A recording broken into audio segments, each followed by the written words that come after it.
Parce que je veux me présenter encore comme candidat. Je pars pour ne pas aller s'aventurer, mais je veux me battre pour amener 3 sièges sur 5 sièges. Et là, vous vous adressez à vos électeurs potentiels? Directement. Ce message, je le lance à mes électeurs, je leur dis, je suis en train de revenir. Je suis en train de revenir, qu'ils me fassent confiance comme ils me l'ont accordé pour les élections législatives du 28 novembre 2011. Je sais qu'ils ne seront plus d'ici. Merci. Qu'a prise notre hiérarchie du parti de convoquer ce conclave au moment où nous sommes en train de négocier un virage décisif avec les élections qui se pointent à l'horizon. Je parle notamment des élections provinciales. Il était opportun que toutes les fédérations réunies au travers le pays puissent se retrouver ensemble pour examiner les stratégies qu'il nous faut pour que nous ne puissions pas retomber dans de mêmes erreurs en rapport avec les élections de la fois passée. Et nous retenons aussi que nous avions recadré nos tirs et nous avions mis l'accent sur les stratégies qualitatives pour que les déploiements de nos candidats puissent être conformes à une cartographie politique réelle. Nous ne pouvons pas confondre maintenant la vitesse et la précipitation. Nous allons faire en sorte que les circonscriptions retenues doivent être déjà viables, porteuses d'espoir par rapport aux candidats que nous aurons alignés. Voilà au moins ce que la fédération du Lualaba vient de retenir à ses assises. Et nous comptons, nous, chez nous, au Katanga, précisément dans notre fédération du Lualaba, aligner des candidats qu'il faut et ne pas s'aventurer à décréter des candidatures. On ne doit pas nommer des candidats. Des candidats doivent être constatés sur le terrain par rapport à leur poids politique. Compte tenu justement du renforcement des capacités auxquelles vous venez de faire face, si vous étiez demandé de pronostiquer un tout petit peu au provincial, quel est le score que vous allez donner à l'UNADEF? Peut-être quantifier ça serait faux, mais je vous informe déjà que le score sera amélioré parce que aux législatives de la fois passée, nous n'avions pas eu un tel forum, de telle dimension, pour qu'on mette ensemble de stratégies. Mais comme nous démarrons le provincial avec une telle grande réunion, je crois que toutes les zones d'ombre viennent d'être levées et je crois que nous pouvons mieux faire qu'avant.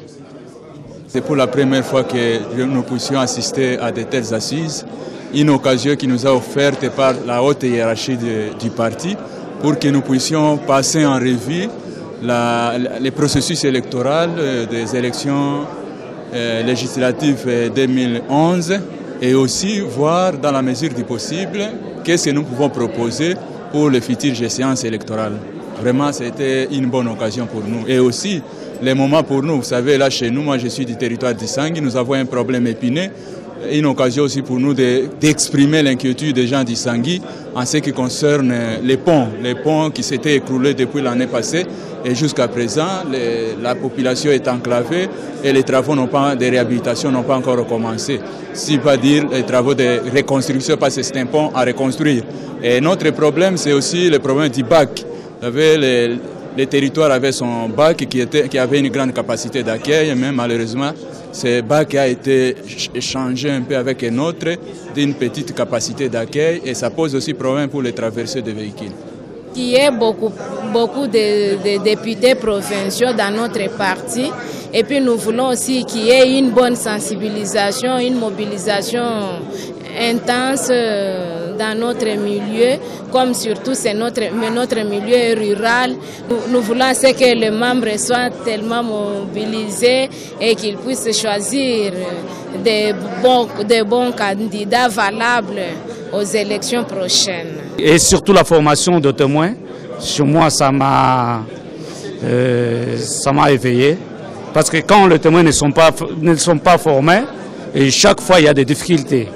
Et chaque fois le témoin quitte le bureau sans même des PV, comme ça. Mais il fallait former les témoins. Et quelle est la cote que vous donnez déjà à l'UNADEF d'ici 2013?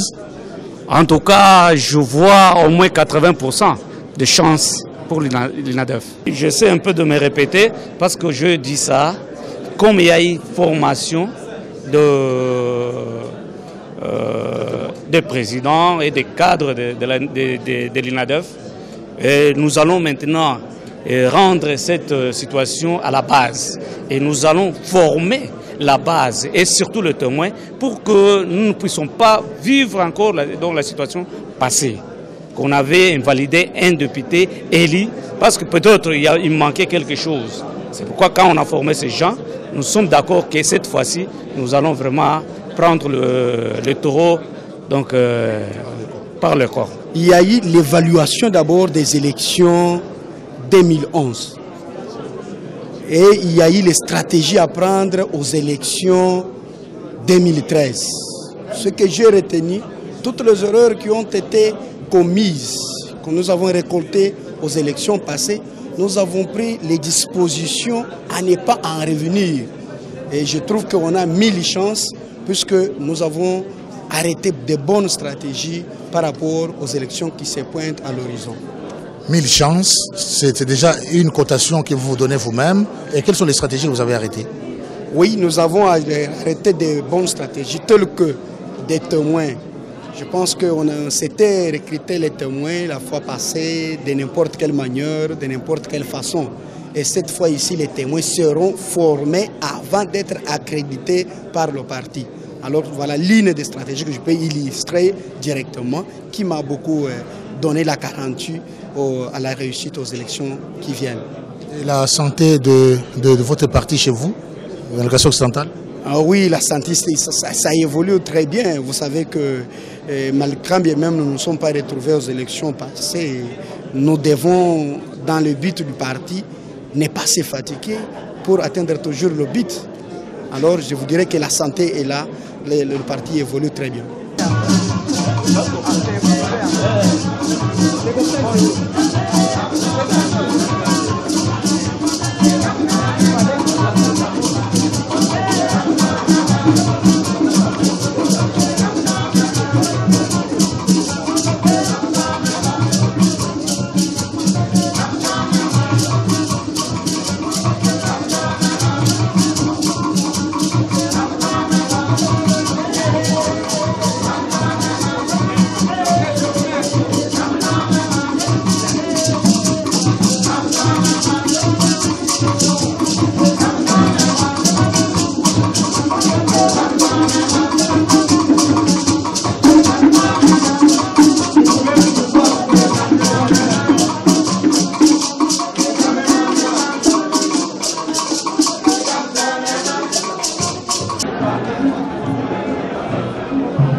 Ah